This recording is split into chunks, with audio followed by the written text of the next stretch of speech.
It is. That's me, Bob Flounders, woohooing. It is Blue-White Breakdown podcast time. Blue-White game week. It's Wednesday. I'm with Daniel Gallen. He is up in State College. I'm back in Harrisburg. Daniel, the weather is starting to warm up a little bit. The first couple days of the week were a little depressing. At least they were in Harrisburg. We are in late April in my view. So I was kind of expecting some 50s and 60s, and it was like windy and 40, and I'm like, I can't do this much longer. But the weather, as we talk about this right now, Daniel, for the Blue-White game, it was it's supposed to be 80 degrees at one point. Now it's in the mid to high 60s, which Penn State fans will take if they're going to the game and there's no rain. But it's time for, I guess this would be James Franklin's 9th Blue-White game. He's in his 9th year. Who knows what to expect? There's going to be a couple of surprises, but you and I have followed the Lions pretty closely since his introductory press conference. And we're going to talk on this podcast just about kind of what to expect, what to look for, maybe areas of concern coming out of spring, because nothing's really going to change, knock on wood, in the scrimmage. There's going to be, James is going to try and keep it pretty close to the vest. You can't touch the quarterbacks. I think a lot of the key veterans, they might make a token appearance. And by that, I mean, maybe a play or two, but I think Saturday is really pretty much going to belong to the first and second year players, the January enrollees who are healthy, maybe some third or fourth year players who they need to see more from. But this is really, with PennLive, this is really your first with anyone. This is your first Blue-White game. So I'm sure it'll be a neat experience for you. I'm sure there'll be a lot of fans up there. What are you looking forward to seeing on Saturday? Yeah, I'm really looking forward to seeing the environment at Beaver Stadium. I've covered 2 spring games before at Maryland, once as a student, which was there's a Friday night in 2013 when they did their spring game. And then I think in April 2016, they had their spring game. And obviously I know that up here things are very different. So I'm excited to see what it looks like from an environment standpoint. But then from the on-field standpoint, I'm finally kind of excited to see a new team. Some of the main characters from last year are gone. It's going to look pretty similar to what we saw in the bowl game in terms of personnel, but I'm excited to see some of the players who've made strides, how the lineup looks a little different, and then going from there. So I'm looking forward to seeing these Nittany Lions back on the field, being up above in the press box, being able to look down and kind of actually see the mechanics, see the personnel, see how things are really working. Yeah, I agree with you. And as I said, it's just going to be one of those things where I think it's safe to say, I don't want to speak for all of the Penn State fans that will either be watching the game or even in attendance. The game will probably be about 2 hours if you want to call it a game. But I have to think that if I had to list, the players maybe they're most excited about seeing, regardless of their status on the team, I think the 2 young quarterbacks, the January enrollees, Drew Aller, Bo Prabula, and I think Nick Singleton, the January enrollee running back, I would imagine, assuming that they play, and I have no reason to believe that they won't play, I think that's probably at the top of the list for most fans. For what do these guys look like? How do the quarterbacks throw the ball? How does Singleton move? And it's just nothing more than a practice, but this is going to be their real first look to see at them. And a lot of them will see them. Their players who their bodies have been remade through January conditioning and weightlifting, so they're going to look a little different, hopefully a little bit bigger. But I would have to think those are probably the 3. If you had to list 10 players, those 3 are going to be at the top of most fans' lists. Yeah, definitely. I mean, Aller is the 5-star recruit. Prabula is he's a quarterback. Everyone wants to see the quarterback, especially after going into the 6th year of Sean Clifford. I think we've discussed that there's probably a segment of the fan base that just wants to see something different. Right. And then Singleton is another 5-star recruit, number 1 running back in the country by some rankings, star at Governor Mifflin, in-state kid. I think that all 3 of those players kind of have they've got the juice this weekend, or as much juice as you can have in a spring game. So I think people are going to be really excited just to kind of see how they look, get their first look at them in uniform, and kind of see, where they are kind of physically. I mean, I think that that's the big thing is that for me is that when we go to spring practice or when we go to practice, we see these individual drills. Maybe we'll see a couple snaps of 11 on 11, depending on the day. But I think now we'll get to see Nick Singleton running to the edge with a defender in pursuit. And we can kind of, compare that to what we already know about some of the players on the defense, where we kind of know what we have in Curtis Jacobs or Jair Brown, and then comparing the new guys to them. I think that that's something that'll be very useful this weekend in terms of an exercise. But I think that, we were talking about it a little bit before we started recording, guys that I'm excited to see, and obviously Aller, Pagula, Singleton, and I'd add Katron Allen in there too, the running back. Those are 4 guys that I think are at the top of the list because they play positions where you can kind of physically see what they're doing and kind of what it looks like compared to other guys who play that position.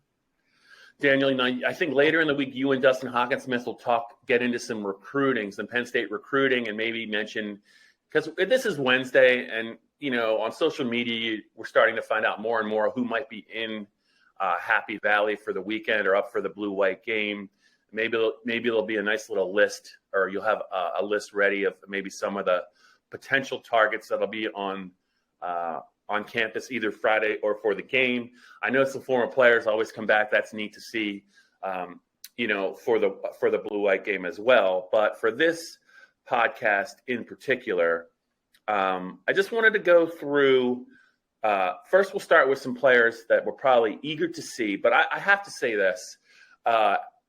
Having seen James Franklin in spring for all 9 of his years, I don't know that I've ever heard him from start to finish of a spring consistently express one concern over all others. There's a lot of, usually in spring, there's a lot of, pleasant surprises, guys who have really made some strides. We were concerned about this position group, but the depth, we've been pleased with some of the strides guys have made. Well, I think it's been a little bit different in my view this year, Daniel, because I don't remember him kind of sounding the alarm about the offensive line and specifically the offensive line depth, lack of it, as much as he has. He literally, from his first press conference and first question about the offensive line, he pretty much went into, he even volunteered the information. It wasn't even had to be pried out of him. He basically, James's thing has been basically, we got one offensive line that consists of a first team, possibly, but behind them, whether it's guys who have left or guys who are unavailable, we're very shorthanded. We really can't field a second team O-line. Things may change, or they should change in August, but before we get to the players we want to see, I just wanted to ask you about maybe does it strike you that he's he's super concerned about the offensive line? I'm not exactly sure that I would say that it's super concerned with where it is right now, because I think that that there are numbers coming, that there's going to be reinforcements. I've kind of read some of the recent comments about the offensive line as maybe lowering expectations for what you're going to see in the blue-white game a little bit. Right. Obviously, who knows what these spring games look like. Every school does it differently. I'm sure almost every school would prefer to have either a closed-door scrimmage or just a 15th closed-door practice where they can work on some little things. But I kind of viewed it as sort of, hey, this is what we're working with. It's going to affect the blue-white game. Just giving you that heads up now as we get there. But I think one thing, I was reading another Penn State site a couple days ago, and it pointed out that this offseason, there were also two former walk-ons who transferred out, Caleb Conagus and Will Knutson, that they were reserve guys. I think they maybe both played in the Rutgers game, maybe, kind of, really bottom of the depth chart, but they went to the transfer portal to try to end their careers elsewhere playing. And I think that that's kind of another factor that you have to think about too, in terms of the portal and some of these walk-ons and lower depth chart guys going elsewhere. I mean, it's not just injuries and stuff at the top, but I mean, they entered spring with a really slim margin. I mean, James Franklin gave us that two deep, the first day of practice, and on that two deep, there was a converted defensive tackle who was helping out. So that was kind of a sign. And when you only have 10 offensive linemen, one or two are banged up, or you're bringing along one or two slowly, I mean, it really does add up quickly. But I think right now, I mean, Hunter Norzad is coming, Malik McNeil, Vega Ione, and Drew Shelton are coming. They'll help out with the numbers. And then you'll theoretically have everybody healthy coming into August. So I'm not too concerned about it with where they are. I mean, I'm sure that James Franklin has kind of talked about it. It does hurt kind of them getting done what they want to do over the course of practice and trying to distribute reps evenly and things like that. But overall, I mean, I think that it's just a product of where you are in the calendar, where you are in terms of the transfer portal and just kind of the overall numbers. And I think that next year, I think it'll be something a little different. Yeah, I just say with regard to how they're opening the season, if the reinforcements you're talking about are a couple of August true freshman practice participants, Hunter Norzad I get. Now, obviously, they probably have plans for him. I am still, and I'm sure this will be outdated by the time he talks, Wednesday night at practice. We're doing this Wednesday. We're doing this late Wednesday morning. He's on the roster. I'm guessing he's hurt. He's never been mentioned. Bryce Effner, he played last year. In your mind, is he part of the August help that is on the way, or is that just one of the mysteries so far of camp that he is technically on the roster, I believe, but he's nowhere to be seen? Yeah, Effner didn't play in the Outback Bowl, and I think he was unavailable in the last couple games. I forget if he played in the Michigan State game or not. Right. But I would kind of chalk that up into one of those injuries that James Franklin doesn't talk about, or someone working that they're bringing along slowly. So, yeah, I mean, I think I would include him there too. And suddenly you go from what we were talking about, the two deep minus the converted defensive tackle, Alex Fermanek. So that's 10 guys. Add in Effner, you get to 11. Get to Norzad, add in 12. The 3 incoming freshmen gets you to 15. I think that by the time you get to fall camp, you'll be in good shape. And I think that this will be something as they go into next year that they'll kind of have in mind. We've seen it a little bit on the recruiting trail. I think that they've added 3 preferred walk-on offensive linemen in the past 3 or 4 days, maybe. It's either 3 or 4. Including a kid from Georgia who flipped his walk-on destination from Oregon to Penn State. So I think that it's a little bit different, and I think that that's kind of a sign that they're kind of looking towards next year in terms of boosting the bottom of the roster. I think that is just kind of the changing nature of roster management in college football. But even if this causes some alterations to spring practice and to the spring game, the guys who are healthy are getting plenty of reps, and I think that we would all agree that those players need a lot of reps. Yes. And then once you get to the fall, you'll have a lot more reinforcements in terms of new additions and returns to health, and then you can kind of go on from there. Right. Before we get to the players you're looking forward to seeing, one note surfaced late last week. Zariah Fisher, he's not necessarily a young defense end. I think he's in his 3rd year, but I think he's a guy that they were pretty excited about. He was up to 260. He was holding the weight. I think they had plans for him to be a rotation end for sure, top 4, probably maybe top 5, depending on how August shakes out with a couple other players that are on the way. But he is going to be unavailable for the defensive end room. I don't know what your expectations were for him this year, but when you lose Arnold Ebiketie and you lose Jesse Luketa and Nick Tarburton is probably DN number one until you're sure that until you're sure Adisa Isaac is 100% ready to go. I think every little bit hurts when you're talking about a loss due to injury. Yeah, I mean, I think when you talk about the depth at a position that you're going to be concerned about in the fall, I think that defensive end is one that definitely stands out to me. Obviously, you can kind of pencil in Tarburton and Isaac as the starters. Adding Damian Robinson in the transfer portal helps, but he'll be a young second-year player. A lot of talent there, but probably some rawness and some molding that needs to be done. Smith Vilbert has been very quiet this spring. They've been very quiet in talking about him. That's what's driving me nuts is no one's talking about him. Nick Tarburton had some nice things to say about him yesterday. And then Amin Vanover is another wild card. And then you'll add Denai Dennis Sutton in this summer. And then I think Ken Talley is listed as an edge rusher, also been listed as a linebacker. It'll be interesting to see where that incoming freshman shakes out. But I think that it is a thin group. I mean, James Franklin, before the Zariah Fisher injury was public, James Franklin was publicly saying that they need help in terms of pass rush from the transfer portal. Right. And then Damian Robinson committed the next week. And then the Zariah Fisher news comes out. So that's an area of need, and that's something that can really affect a game.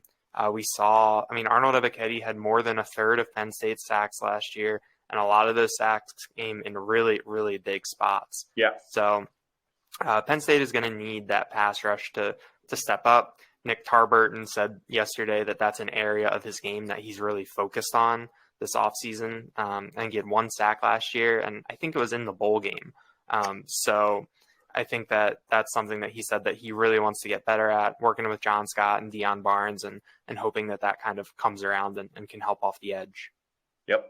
All right. Let's get to the guys we're hoping to see. We're looking forward to see if they actually do play.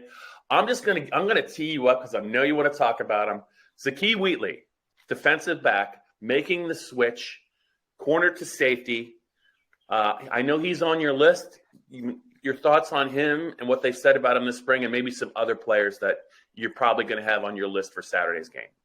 Yeah, Zakee Wheatley is a really interesting one. Every spring, it seems like there are certain names that kind of pop up here and there. I would definitely say that Zakee Wheatley is one of them.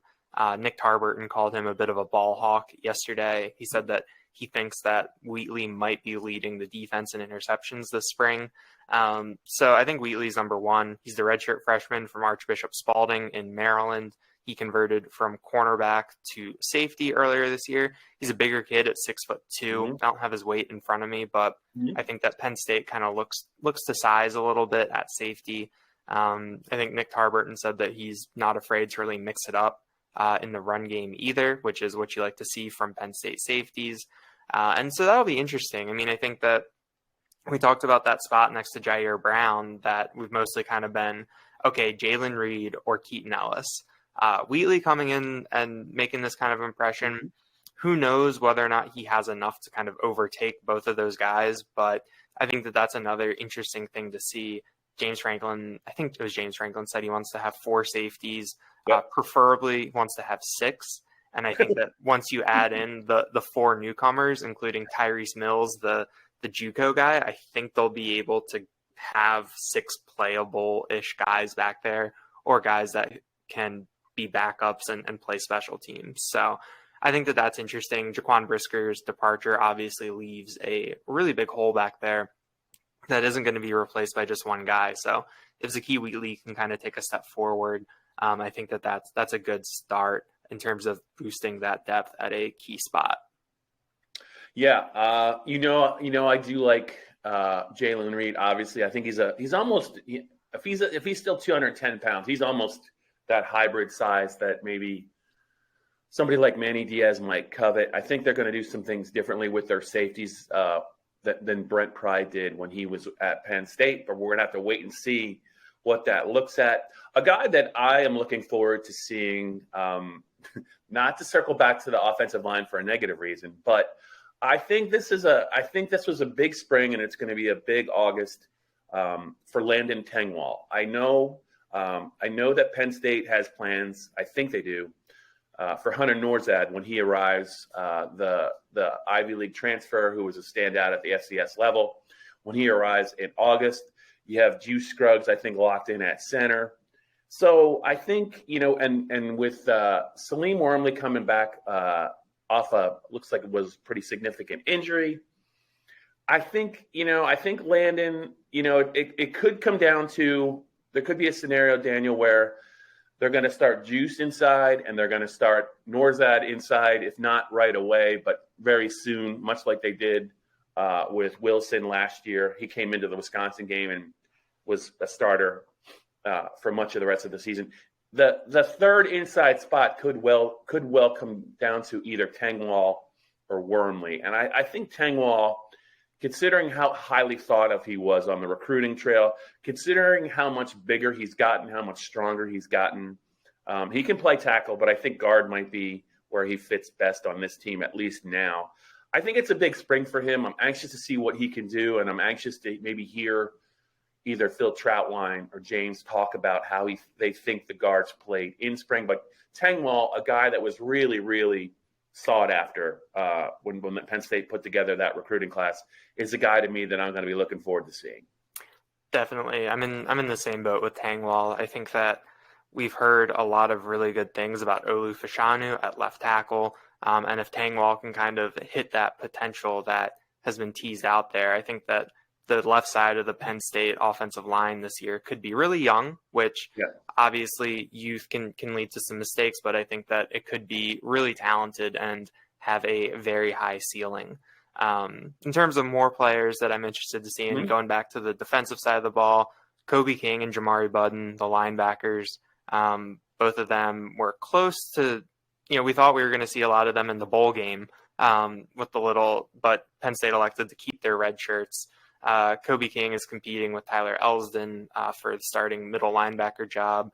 Jamari Budden looks like he's firmly on the two deep as a backup on the outside. But I think that seeing both of those guys in some extended run, I think will be pretty informative. Like we said last year, Penn State got through the year in terms of linebacker depth pretty lucky. No one missed significant time with injury. Ellis Brooks had the targeting thing, and that was really the only extended absence they had. And they had kind of a built-in backup plan with Jesse Luketa being able to move from the defensive line. So I think that Kobe King and Jamari Budden, even if neither are starters this fall, both are going to have key roles in terms of depth, backups if they're needed. And I think we can kind of see what those players look like right now. Yeah, I would agree with that. Linebacker to me is one of those, I think we're going to see Manny do some things differently with his linebackers than maybe Brent did. Brent was very much, you kind of knew what you were going to get from Brent as far as, how he kind of deployed his defense. We just don't know enough about Manny, and I'm sure he's not going to show a lot in the blue-white game. I'm going to throw another play. He's not that young, but I'm going to throw another player out there that I hope to see a lot of, and that's Christian Veilleux.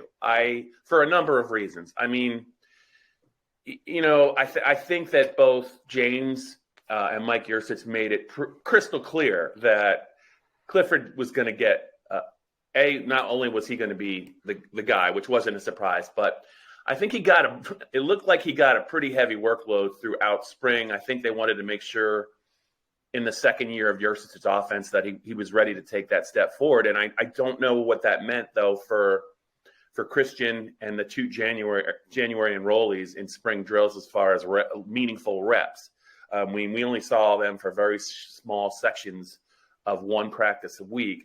But Veilleux is a guy that has arm talent, and I just think that you hate to turn the page on spring at the blue-white game, because I think you and I know that maybe in the week that after spring practice, maybe 10 days out from spring practice, it would not surprise me if a couple of Penn State players opted to go into the transfer portal. There are a lot of good running backs on this team. If you count the freshmen, if you count Kevon Lee, what does that mean for Devin Ford? What does it mean? What does it mean for Keziah Holmes? Excuse me. But even in the quarterback room, I want to see how Veilleux he just hasn't had a lot of work. We have, other than the Rutgers game, and that was really the second half of the Rutgers game. We haven't really seen him that much. He got a little bit of run at the end of the Outback Bowl, but he was kind of running for his life, and the game was kind of over. But I just wonder. I think everyone assumes that one of the freshmen is going to make a strong push at some point, whether it's the spring or in August. But I just wonder where Veilleux fits in the plans for Penn State, because you don't really hear. Maybe it's because they don't specifically ask about him. Everyone wants to know about the freshmen. They don't. I haven't heard Mike Gearson say a lot about Christian Veilleux when he's been given the opportunity. And even James, I think, has kind of been – I kind of feel like the kid's an afterthought, and I'm not sure – I think he's more talented than that. I think the one thing about Veilleux that why I really want to see him on Saturday is that we know a little bit more about him now. Some of the things that players have said in terms of that he's pretty cool. He's pretty calm. It sounds like he's one of those guys who kind of doesn't have a pulse back there, which is always an interesting at the quarterback position. And it seems that he really carries himself in that way. And, you know, we didn't know that until kind of after the Rutgers game when players are saying that. And a couple guys have said that this spring about him. So I think that I'm curious in using what we know about him now and kind of seeing that on the field and kind of knowing a little bit more kind of, for lack of a better term, what his deal is, what type of quarterback he is, what type of leader he is, and kind of seeing that in practice now and being a lot more aware of it. So I think that that's something that I want to see Veilleux to pay a little bit more attention to in terms of seeing his demeanor through his body language, seeing how he interacts with his teammates in the huddle, because you know, all we hear about Sean Clifford is how fiery he is, how intense he is. And it seems like Veilleux is a little bit of the inverse of that or the opposite of that. So I think that that's something I'm really curious and want to pay more attention to this Saturday. Daniel, do you have maybe one or two more guys that are you can share your list? I know you're still forming it, but is there another name that if he's healthy enough, is a must-see for you? You're going to make sure your binoculars are going to be watching him maybe a little bit. I think I'll go pretty far down the tight end depth chart. Go ahead. And I want to see Khalil Dinkins. He redshirted last year. And obviously the tight end pecking order is pretty set. I mean, everyone is back in terms of Brenton Strange, Theo Johnson, Tyler Warren. I'm interested to see how those guys, how their roles change, if at all. But I'm just kind of interested to see Khalil Dinkins because it's such a physically impressive room. Warren and Johnson are just really, really big athletes. And I want to see how Khalil Dinkins stacks up there. Jerry Cross, the early enrollee, he's someone who is, I think he's 6'6", 255 or something enormous like that. And he's someone who will probably need some weight room time, some seasoning time. But I think that Penn State has really put together a very physically imposing tight end room. And we've talked about it before, how, well, we need to see how that translates onto the field. But I think that Khalil Dinkins is someone who, you know, Penn State, I think, kind of knows what it has in those top three guys, wants to keep them healthy. So I think that Dinkins is someone we could end up seeing a lot of and could, you know, maybe make a bit of an impression on us. All right. Did you get your parking pass format figured out? There was a little panic on the beat earlier this week because they're all digital. They're all digital parking passes for the blue-white game. We were able to successfully navigate that two-step process to get it on your phone and have it ready for the game. And I guess that's great that they gave us parking passes, but I think it's still going to be first come, first serve. So if anyone's planning on getting to the blue-white game, like an hour before the game, you might be parked somewhere in Boalsburg. A lot of people are anxious. If the weather's nice, they're going to want to see Penn State, scrimmage the blue and the white. But is your parking? Do you have any concerns about your parking, Daniel? I got to get my Apple Wallet set up later today, and I assume that I got to figure out what time I'm going to leave. Press box opens at 11. Yeah. So, maybe if I leave here at 7:15, I'll make it over in time. If you we'll want see. to, I've asked you this before. Is it walkable for you, or is it just a little bit too far to kind of walk for you? It's definitely walkable. I think it would maybe take. I actually walked downtown last week. It was a 45-minute walk from where I am down to College Ave, which in the city is in Philadelphia and New York, that's no big deal. And here it feels a little bit longer. There's a really steep hill involved too. But no, it's walkable, but I don't think anyone wants to see me show up to the press box drenched in sweat and a little sunburn. So I do that more for my colleagues than myself. Okay. Last one. Do you have I asked Dave Jones this. He gave me an answer. I am on record. Do you have a pick for blue-white game MVP? Is there somebody you think that could steal the show? Typically, it's somebody that no one ever expects. There's a big history of walk-ons, kind of, Dan Chisena, Cole Chipielli. There's usually some guys that kind of, this is kind of their time to shine. Do you have anyone in mind? Is there any long shot or somebody that you're going to be looking for? And do you want to make a prediction right now on the blue-white breakdown? Oh, let's say Harrison Wallace. Ooh. I think the redshirt freshman wide receiver is gonna get some run. Keandre Lambert-Smith mentioned him last week. Yeah. I think that he's someone that could make some plays and is regarded as a good athlete. So. Yeah, so we all went skill guy receivers. You said Harrison Wallace. Dave said Malik Mega.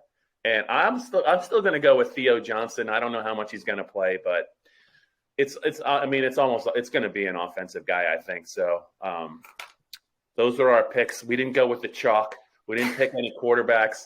No one picked Nick Singleton. Kevon Lee hopefully will not. This is the game where I do not want to see Kevon Lee carry the ball a lot. That's the irony of the blue-white game. I've been pounding the table for this guy since early October, and now I'm a couple carries get him out of the game because he looks really good. I think he's going to be a force in the Big Ten, and I think the Penn State running back room looks really, really good. That's why I mentioned the transfer portal, because I have to think. I don't think it's big enough for 5 guys going into the season, especially with I think Devin Ford is now in his 4th year, and I think Keziah is in his 3rd year.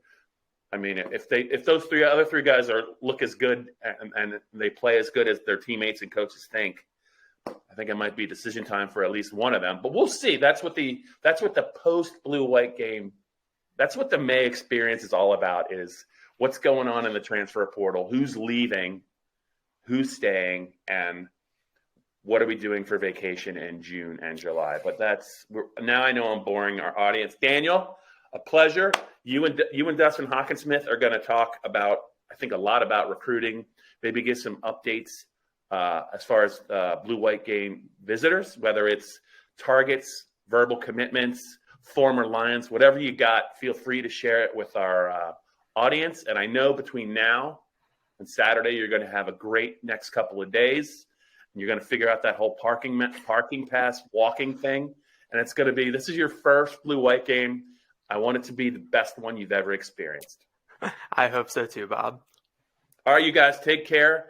Daniel and Dustin will be back a little bit later in the week, and then we will have plenty to write about and maybe talk about via video about the blue-white game on Saturday.